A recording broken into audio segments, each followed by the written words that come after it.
Detail மட்டும் பார்ப்போம்.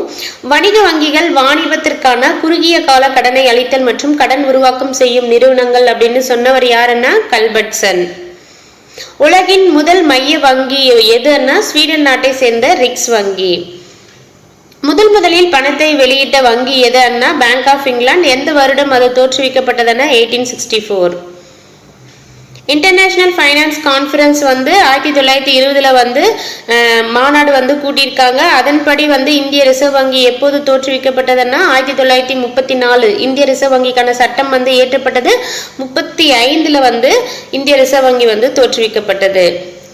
அடுத்து இந்த பாக்ஸ்ல இருக்கக்கூடிய டீட்டெயில் பார்ப்போம்.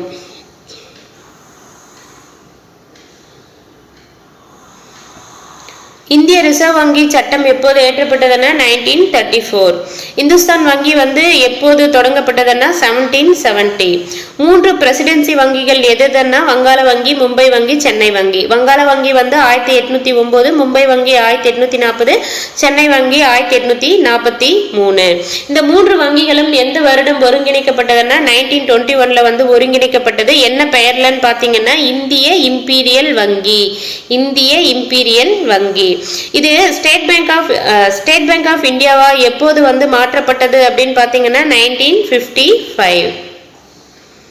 வணிக வங்கிகளுடைய பணி அப்படின்னு என்னன்னு பாத்தீங்கன்னா வணிக வங்கிகள் மக்கள் கிட்டமிருந்து வைப்புகளை பெற்று பேரளவில் உற்பத்தி செய்வோர் பெரிய மற்றும் நடுத்தர நிறுவனங்களுக்கு கடனை அளிக்கும் ஒரு நிதி அமைப்பு. வணிக வங்கிகளினுடைய நோக்கம் என்னன்னு பாத்தீங்கன்னா லாப நோக்கம் உடையது.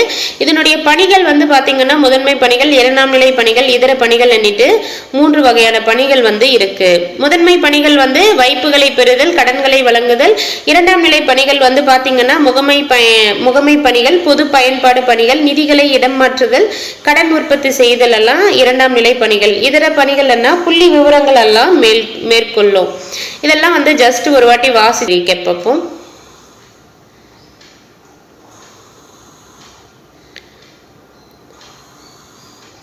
வணிக வங்கிகளின் பணிகளில் மிக சிறந்த ஒன்று எதுன்னா கடன் உருவாக்கம்.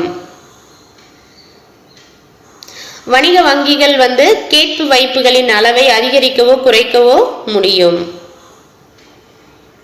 முதன்மை நிலை வைப்பு அல்லது செயல்படாத வைப்பு என்றது எதை சொல்லுவோம்னா ஒரு வாடிக்கையாளர் தனது ரொக்க பணத்தினை வங்கியில் செலுத்துகிறார் எனில் அவருடைய பெயர்ல பற்று வைக்கப்படும். அதை தான் முதல்நிலை வைப்பு அல்லது செயல்படா வைப்பு அப்படின்னு அழைப்பாங்க. பெறப்பட்ட வைப்பு அல்லது செயல்படும் வைப்பு அன்னிட்டு எதை அழைப்பாங்கன்னா ஒருவருக்கு வழங்கப்படும் கடன் ரொக்கமாக கையில கொடுக்காம அவருடைய கணக்குல செலுத்துவாங்க. அதுதான் பெறப்பட்ட வைப்பு அல்லது செயல்படும் வைப்பு அப்படின்னு அழைக்கிறாங்க. செயலற்ற வைப்புகள் எதை அழைக்கிறாங்கன்னா முதன்மை வைப்புகளை அழைக்கிறாங்க. செயலற்ற வைப்புகள் எண்ணிட்டு எதை அழைக்கிறாங்க முதன்மை வைப்புகள். ஒரு வாட்டி ரீகேப் மட்டும் பார்ப்போம். இந்திய ரிசர்வ் வங்கி எந்த ஆண்டு மத்திய அரசுக்கு 68,000 கோடி பணத்தை வழங்கியதுன்னா 2018-19 ஆண்டில்.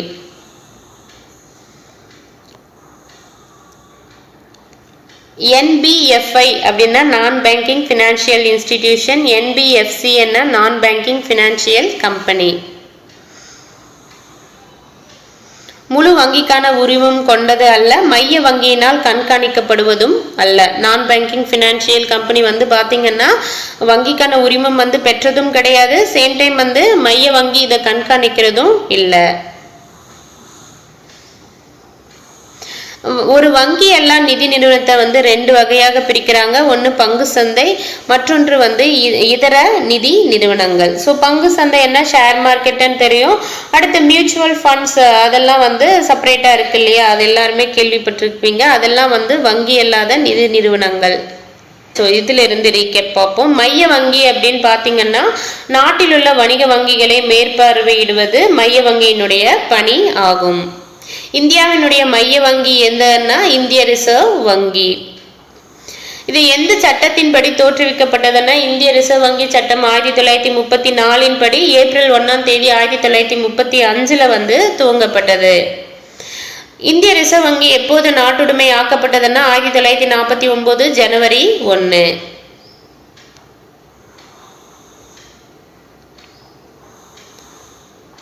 இந்தியாவில் நாணயங்கள் மற்றும் ₹1 காகித பணத்தை வந்து யார் வெளியிடுவாங்கன்னா மத்திய அரசு நிதித்துறை அமைச்சகம் வந்து வெளியிடுவாங்க.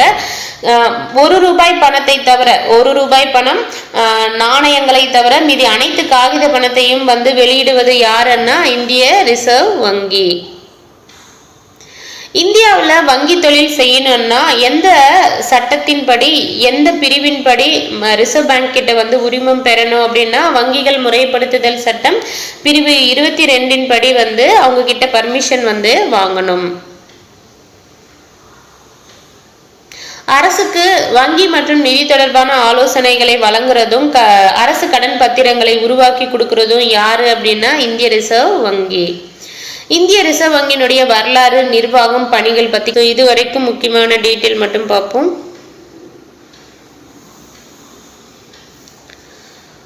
இந்திய ரிசர்வ் வங்கி எந்த சட்டத்தின்படி 1935 ஏப்ரல் 1 அமைக்கப்பட்டதுன்னா 1934 ஆண்டு சட்டத்தின் படி.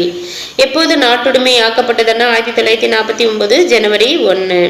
கல்கத்தாவிலிருந்து மும்பைக்கு தலைமையிடம் வந்து எந்த வருடம் மாற்றப்பட்டதுன்னா 1937. ஆர்பிஐயின் முதல் ஆளுநர் யாருன்னா ஓஸ்போர்ன் ஸ்மித். எந்த வங்கி வந்து மற்ற இந்திய வங்கிகளின் நெறியாளராக இருக்குன்னா இந்திய ரிசர்வ் வங்கி. கடைசி நிலை கடன் ஈவோன் யாருன்னா இந்திய ரிசர்வ் வங்கி. ஒரு ஆளுநர் 4 துணை ஆளுநர்கள் மற்றும் மைய அரசால் நியமிக்கப்படும் மைய நிர்வாக குழு உறுப்பினர்களை கொண்டதுதான் வந்து இந்திய ரிசர்வ் வங்கி.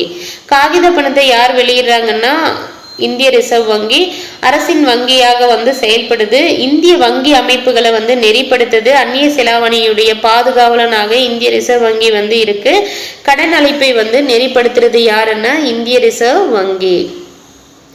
ஷெர்ஷா சூரி வெளியிட்ட நாணயங்கள் ₹1 எத்தனை செம்பு நாணயங்கள்னா 40 செம்பு நாணயங்கள் என்ற விகிதத்தில் முதல் ரூபாய் வெளியிடப்பட்டது.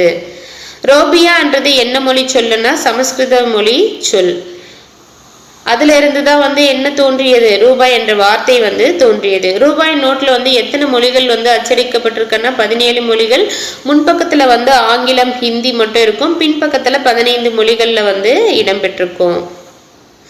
வங்கிகளின் தலைமை வங்கியாக செயல்படுவது எதுன்னா ரிசர்வ் பேங்க் ஆஃப் இந்தியா. கடைநிலை கடன் ஈவோன் யாருன்னா ரிசர்வ் பேங்க் ஆஃப் இந்தியா. இந்திய ரிசர்வ் வங்கி வங்கிகளுக்கிடையே நடக்கும் பரிவர்த்தனைகளை எதை கொண்டு சமன் செய்கிறதுன்னா 14 தீர்வகங்களை கொண்டு சமன் செய்கிறது. 14 தீர்வகங்களை கொண்டு. அந்நிய செலாவணி மேலாண்மை சட்டம் எப்போது அப்படின்னு பாத்தீங்கன்னா 999. அந்நிய செலாவணி மேலாண்மை சட்டம் வந்து 1999.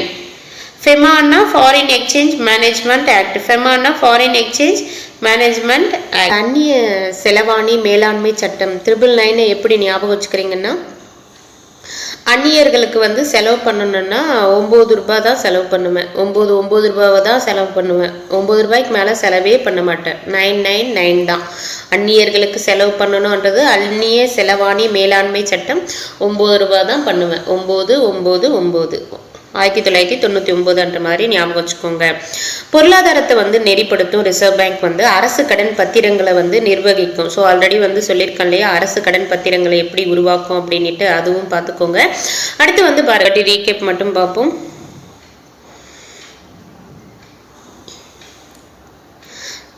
எந்த ஆண்டு செலுத்துதல் மற்றும் தீர்வை சட்டத்தின்படி இந்திய ரிசர்வ் வங்கிக்கு வந்து மேற்பார்வையிடும் அதிகாரம் வந்து வழங்கியதுன்னா 2007 ஆண்டு. PSS act, the payment and settlement system act 2007. So இந்திய ரிசர்வ் வங்கிக்கு வந்து 2007 ஆண்டு செலுத்துதல் மற்றும் தீர்வை சட்டத்தின்படி செலுத்துதல் மற்றும் நாட்டின் செலுத்துதல் மற்றும் தீர்வை செய்வதற்கான மேற்பார்வையிடும் அதிகாரம் வந்து வழங்கப்பட்டது. IMF இன்டர்நேஷனல் மானிட்டரி ஃபண்ட் அதனுடைய உறுப்பினர் யாருன்னா இந்திய ரிசர்வ் வங்கி.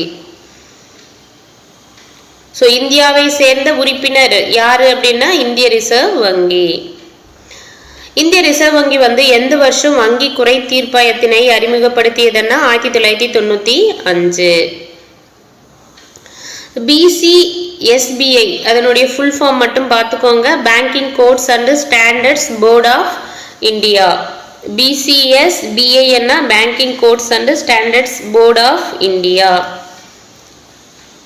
ஸோ இது மட்டும் பார்த்துக்கோங்க. கடன் கட்டுப்பாட்டு அளவுகள் வந்து அடுத்த வீடியோவில் வந்து பார்ப்போம். BCSBI banking codes and standards board of India. தேங்க்யூங்க. கடன் கட்டுப்பாட்டு அளவுகள் வந்து பார்ட் 2 வீடியோவில் வந்து பார்ப்போம்.